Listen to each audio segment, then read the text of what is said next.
오늘 적용해주시는 하나님의 말씀은 예레미야서 36장에서 38장까지의 말씀입니다.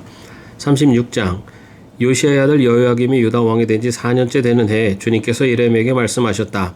너는 두루마리를 구해다가 내가 너에게 말한 날로부터 곧 요시야의 시대부터 이날까지 내가 이스라엘과 유다와 세계 만민을 두고 너에게 말한 모든 말을 그 두루마리에 기록하여라. 내가 유다 백성에게 내리기로 작정한 모든 재앙을 그들이 듣고 혹시 저마다 자신의 악한 길에서 돌아선다면 나도 그들의 허물과 죄를 용서하여 주겠다. 그래서 예레미야가 네리야의 아들 바룩을 불렀다. 바룩은 예레미야가 불러주는 대로 주님께서 그에게 하신 모든 말씀을 두루마리에 기록하였다. 그런 다음에 예레미야가 바룩에게 이렇게 지시하였다. 나는 감금되어 주님의 성전에 들어갈 수 없는 몸이 되었으니 그대가 금식일에 주님의 성전으로 들어가서 내가 불러준 대로 기록한 두루마리에서 주님의 말씀을 백성에게 낭독하여 들려주시오. 유다의 여러 성읍에서 온 모든 사람에게 그 말씀을 낭독하여 들려주시오. 그러면 그들이 주님 앞에 엎드려 기도드리면서 저마다 악한 길에서 돌아올지도 모르오. 주님께서 이 백성에게 쏟으시겠다고 말씀하신 진노와 노염이 너무 크기 때문이오. 네리야의 아들 바룩은 예언자 예레미야가 자기에게 부탁한 대로 주님의 성전으로 가서 두루마리에 있는 주님의 말씀을 읽었다. 요시야의 아들 여호야김이 유다 왕이 된 지 5년째 되는 해 9째 달에 예루살렘의 모든 주민과 유다의 여러 성읍에서 예루살렘으로 들어온 모든 백성에게 주님 앞에서 금식하라는 선포가 내렸다. 바룩은 주님의 성전으로 들어가서 모든 백성에게 예레미야에게 한 주님의 말씀을 기록한 두루마리를 낭독하였다.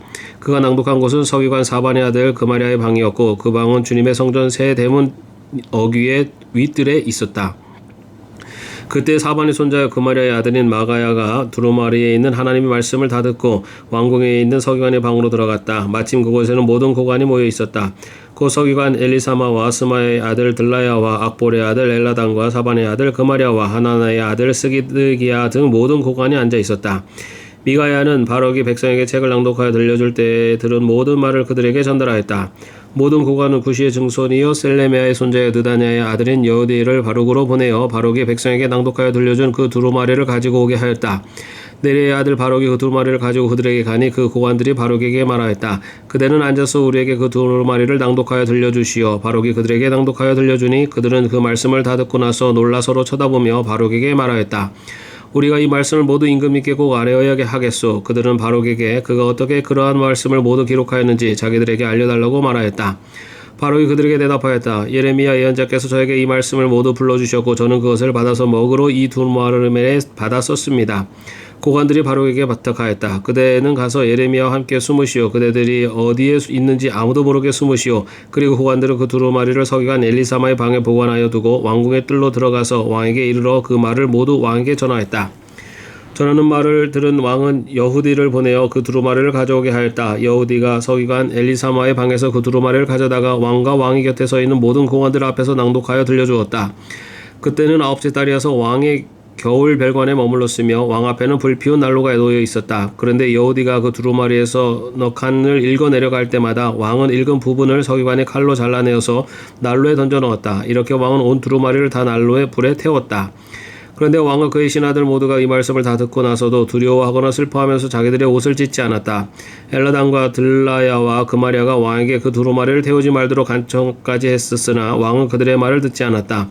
왕은 오히려 왕자 여람웨를 비롯하여 아스리엘의 아들 스라야와 압디엘의 아들 셀레마에게 명령하여 서기관 바룩과 예언자 예레미야를 체포하라고 하였다. 그러나 주님께서 그들을 숨기셨다. 예레미야가 불러주고 바룩이 받아 쓴 그 두루마리를 왕이 태운 뒤에 주님께서 예레미야에게 다시 다른 두루마리를 구해다가 유다 왕 여호야김이 태워버린 첫째 두루마리에 기록하였던 먼저 번 말씀을 모두 그 위에 다시 적고 유다 왕 여호야김에게 주님의 말을 전하라고 하셨다.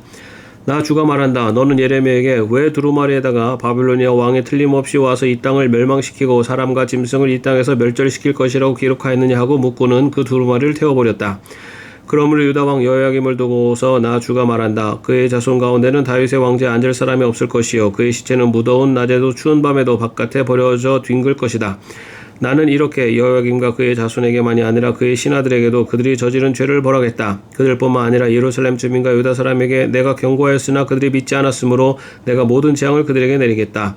그래서 예레미야가 다른 두루마리를 구해다가 네리야의 아들 서기관 바룩에게 주었다. 바룩은 예레미야가 불러주는 대로 유다 왕 여호야김이 불에 태운 두루마리에 기록한 말씀을 모두 기록하였는데 이번에는 그와 비슷한 말씀이 더 많이 추가되었다. 37장. 바빌로니아 왕 느부갓네살은 여호야김의 아들 고니야를 대신하여 요시야의 아들 시드기야를 유다 땅의 왕으로 앉혔다. 그런데 왕이나 그의 신하들이나 그 땅의 백성이나 할 것 없이 모두가 주님께서 예언자 예레미야를 보내셔서 전한 말씀에 순종하지 않았다. 그때 시드기야 왕이 셀레미야의 아들 여우갈과 마아세의 아들 제사장 스바냐를 예언자 예레미야에게 보내어서 자기들을 도와 그들의 주 하나님께 기도를 드려달라고 청하였다. 그때는 예레미야가 아직 감옥에 갇히지 않았기 때문에 그 백성 사이에서 자유롭게 활동하던 때였으며 바로의 군대가 이미 이집트에서 출동했고 예루살렘을 포위했던 바빌로니아 군인들은 그 소식을 듣고 예루살렘에서 퇴각한 때였다. 그때 주님께서 예언자 예레미야에게 이렇게 말씀하셨다. 나 주 이스라엘 하나님이 말한다. 너희를 보내어 나에게 물어보도록 한 유다 왕에게 너희는 이렇게 전하여라. 너희를 도우려고 출동한 바로의 군대는 제 나라 이집트로 돌아갈 것이다. 그러나 바벨론의 군대는 다시 와서 이 도성을 공격하여 점령하려고 불질러 버릴 것이다. 나 주가 말한다. 너희는 바빌로니아 군대가 틀림없이 너희에게서 떠나갈 것이라고 생각함으로써 너희 자신을 속이지 말아라. 그들은 절대로 철수하지 않을 것이다. 너희를 공격하는 바빌로니아 군대 전체를 너희가 물리쳐서 오직 부상병들만 남긴다 하여도 그들은 각자의 장막에서 떨치고 일어나와서 이 도성을 불질러 버릴 것이다. 바벨론의 군대가 바로의 군대 때문에 예루살렘에서 철수하였을 때 예레미야는 집안의 상속 재산을 물려받을 일이 있어서 예루살렘을 떠나 베냐민 땅으로 가려고 길을 떠났다. 그가 베냐민 문에 이르렀을 때 그곳에 한 숨은 장이 있었는데 그는 하나니의 손자이며 셀레미야의 아들로서 이리야라고 하는 사람이었다. 그가 예언자 예레미야를 붙들고 말하였다. 당신은 지금 바벨로니아 군인들에게 투항하러 가고 있어. 이 말을 듣고 예레미야가 그렇지 않소. 나는 바벨로니아 진영으로 투항하러 가는 사람이 아니오. 하고 해명하였으나 이리야는 그 말을 듣지 않고 예레미야를 체포하여 고관들에게로 데려갔다. 고관들은 예레미야에게 화를 내며 그를 때린 다음에 서기관 요나단의 관저에 있는 구치소에 예레미야를 감금시켰다. 그때는 그 집이 감옥으로 사용되었기 때문이다. 그곳에는 지하 감옥이 있었는데 예레미야는 거기에 들어가서 오랫동안 갇혀 있었다. 하루는 시드기야 왕이 사람을 보내어 예레미야를 왕궁으로 데려와서 그에게 은밀히 물어보았다. 주님께서 무슨 말씀을 하신 것이 없습니까? 그때 예레미야가 대답하였다. 있습니다. 예레미야가 계속해서 말하였다. 임금님께서는 바벨로니아 왕의 손아귀에 들어가실 것입니다. 예레미야는 시드기야 왕에게 호소하였다. 제가 임금님이나 임금님의 신하들에게나 이 백성에게 무슨 죄를 지었다고 저를 감옥에 가두어 두십니까? 바벨로니아 왕이 우리나라를 치러 오지 않을 것이라고 임금님께 예언하던 임금님의 예언자들은 지금 어디에 있습니까? 그러니 이제 부디 저의 소원을 들어주시기 바랍니다. 높으신 임금님, 부디 저의 간구를 받아주셔서 저를 다시 서기관 요나단의 집으로 돌려보내지 말아주십시오. 거기 가면 살아나올 수 없습니다. 시드기야 왕은 사람들에게 명령을 내려 예레미야를 근위대 뜰에 가두고 그 도성에서 양식이 모두 떨어질 때까지 빵 만드는 사람들의 거리에서 빵을 매일 한 덩이씩 가져다가 예레미야에게 주게 하였다. 이렇게 해서 예레미야는 근위대 뜰 안에서 지내게 되었다. 38장 마단의 아들 스바냐와 바수올의 아들 그달리아와 셀레미야의 아들 유갈과 말기야의 아들 바수올이 예레미야가 온 백성에게 이렇게 전하는 말씀을 들었다. 나 주가 말한다. 이 도성 안에 머물러 있는 사람은 전쟁이나 기근이나 연병으로 죽을 것이다. 그러나 바벨론의 군인들에게 나아가서 항복하는 사람은 죽지 않을 것이다.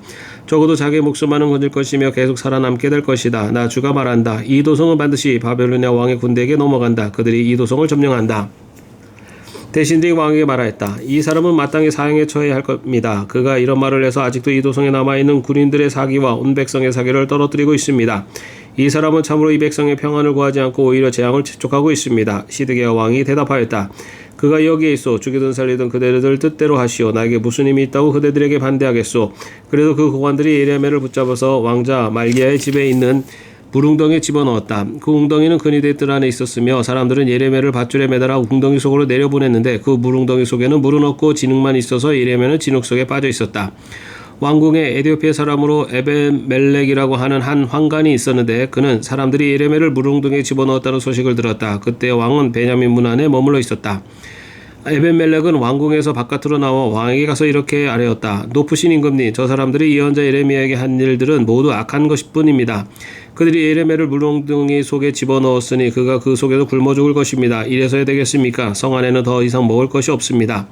그때 왕은 에디오피아 사람 에벤멜렉에게 이렇게 명령하였다. 너는 여기 있는 군인들 가운데서 30명을 데리고 와서 예언자 예레미야가 죽기 전에 어서 그를 그 물웅덩이 속에서 끌어올려라.